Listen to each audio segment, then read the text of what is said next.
could the ancient religious capital of Jerusalem be peacefully captured in a huge march this spring? More, so much more to come, because this is the real deal.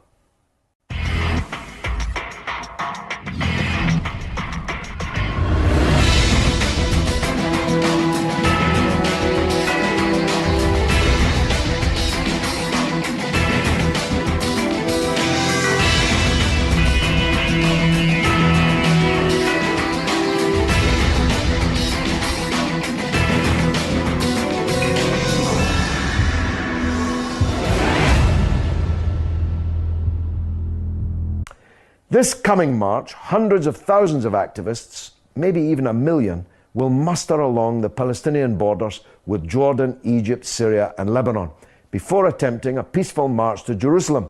Joining me now from Mumbai in India is one of the key organisers of the Global March to Jerusalem, Feroz Mithid Aborwallah. Feroz, welcome to The Real Deal.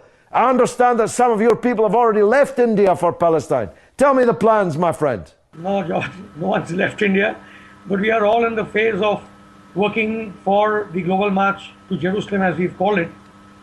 And the Global March to Jerusalem has evolved far, far beyond our imagination when we started off in March of 2011 last year.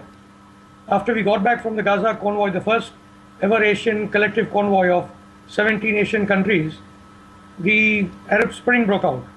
And then we said that the siege of Gaza will end in due time, in due course of time.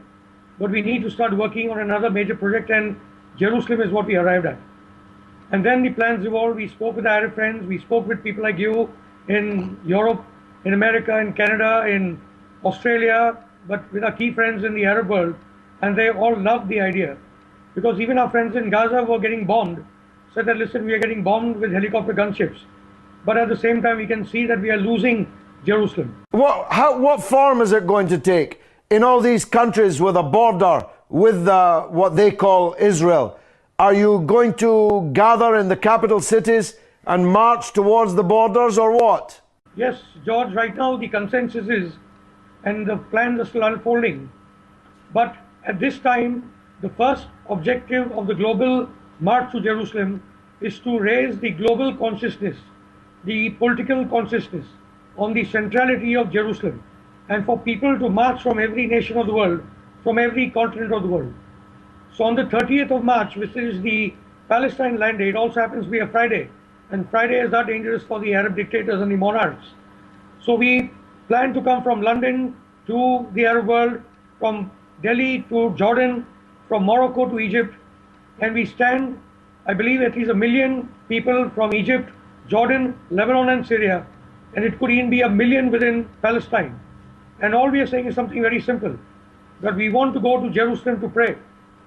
In Palestine, as you know, the Christians and Muslims who are not even living in Jerusalem cannot go to Jerusalem to pray. That Jerusalem is actually now the eternal capital of Eretz Israel, as Netanyahu and Sharon have always referred to it. So our first objective is that we are saying that Jerusalem is the capital of Palestine, and we, the people of the world who stand in solidarity with Jerusalem, who are committed to a single state. I mean, that is a debatable issue, but I'm committed to a single state of Palestine, where Muslims, Jews and Christians live in one single democratic state of Palestine, and where Jerusalem is the common universal heritage of all of humanity, which is not to say that I'm going to be living in Jerusalem, but whilst living in Bombay or Delhi or wherever, we are all committed to the safety and the sanctity of a sacred space that all of humanity holds in high esteem. Fantastic. Now you've got a big organizing meeting coming up in Rome, I know, next weekend. We must make sure that PressTV covers that, and we must follow you every step of the way, Feroz, and of course I'll be there with you. I'll see you in March, if not before, my dear friend. I wish you Godspeed.